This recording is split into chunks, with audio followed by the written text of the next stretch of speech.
Anda masih di Anyus Malam. Banjir bandang melanda Kabupaten Toli-Toli Provinsi Sulawesi Tengah pada sore tadi. BPBD Kabupaten Toli-Toli terus melakukan pendataan dampak peristiwa tersebut.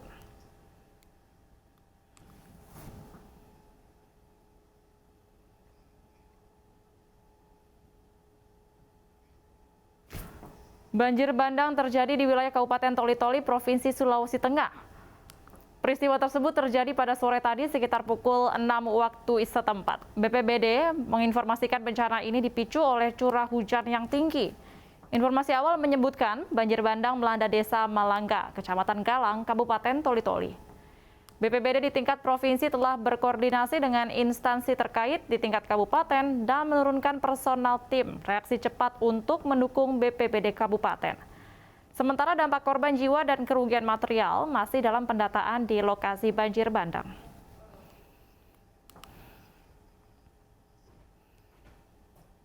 Pemirsa, kita beralih ke informasi dari Jakarta. Aksi kejar-kejaran terjadi saat razia penyandang masalah kesejahteraan sosial. Bahkan salah satu diantaranya bersembunyi di kolong jembatan demi menghindari petugas.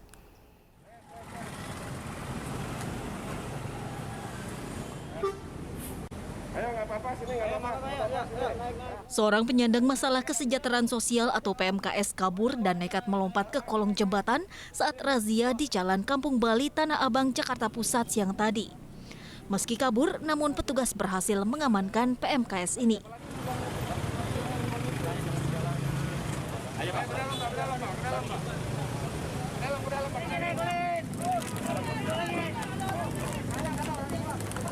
Razia yang digelar sejumlah petugas Sudin Sosial dan Satpol PP ini juga mengangkut paksa gerobak yang digunakan PMKS sehari-hari.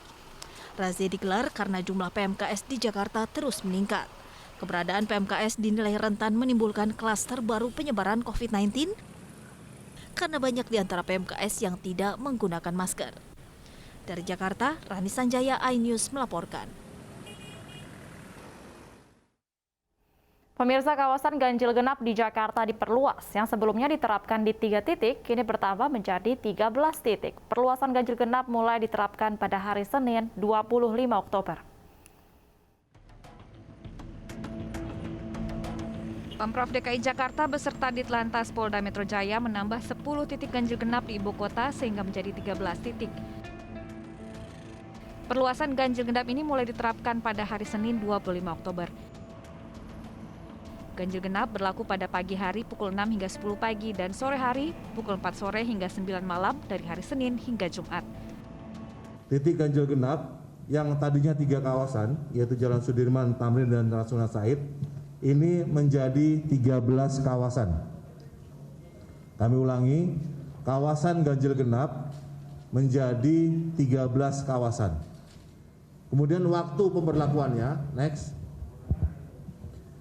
tetap berlaku pada pagi dan sore hari dari jam 6 sampai jam 10 pagi, kemudian malam atau sore dari jam 4 sore sampai jam 21. Jadi yang tadinya sampai jam 20 sekarang sampai jam 21.00. Kemudian berlaku hanya pada hari Senin sampai Jumat.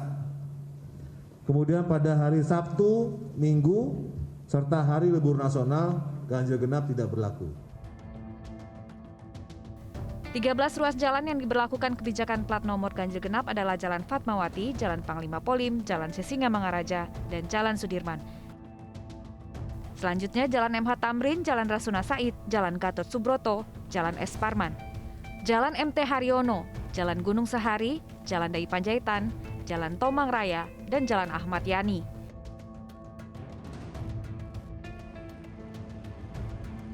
Penambahan lokasi ganjil genap dilakukan untuk mengiringi peningkatan aktivitas masyarakat pada masa PPKM level 2. Hal tersebut karena memberikan dampak kenaikan volume kendaraan. Dari Jakarta, Tim Liputan iNews melaporkan. Pemirsa, mulai besok aturan wajib tes PCR bagi penumpang pesawat resmi berlaku. Aturan ini menimbulkan polemik karena diterapkan saat angka penyebaran COVID-19 menurun dan PPKM dilonggarkan.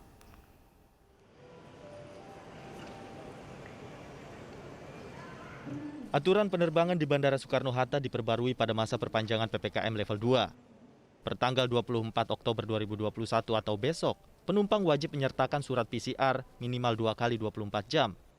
Anak berusia 12 tahun juga sudah diizinkan untuk naik pesawat. Dengan berlakunya aturan baru ini, maka para calon penumpang pesawat dilarang menggunakan tes antigen sebagai syarat penerbangan.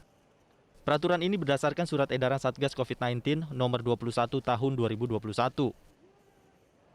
Aturan ini dikeluhkan oleh calon penumpang pesawat. Mereka menilai kewajiban tes PCR tumpang tindih dengan syarat vaksinasi, serta mengeluhkan harga tes PCR yang relatif mahal. Tanggapan saya sebenarnya informasi dari kemarin sudah, makanya kami sudah siapkan sih di Jakarta ini. Mendadak kemarin kita tes PCR lagi di Jakarta. Cuman sih sayangkan sekali, terkesan mendadak dan ini gunanya kita sudah 2 kali vaksin malah kan. Kita 2 kali vaksin di Mataram, cuman kok ada PCR lagi, apa gunanya vaksin itu gitu loh.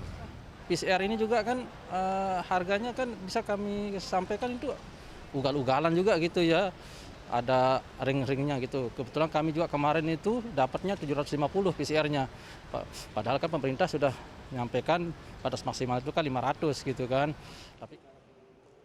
Kebijakan ini dikeluhkan karena dinilai kontradiktif dengan pelonggaran PPKM dan angka penyebaran COVID-19 yang sudah berkurang. Dari Jakarta, Daneswara, Edmond Dantes, iNews melaporkan. Pemirsa, Kementerian Kesehatan meminta maaf mengenai double transfer insentif tenaga kesehatan. Untuk itu, Kemenkes meminta nakes yang menerima double transfer insentif agar segera mengembalikan kelebihannya.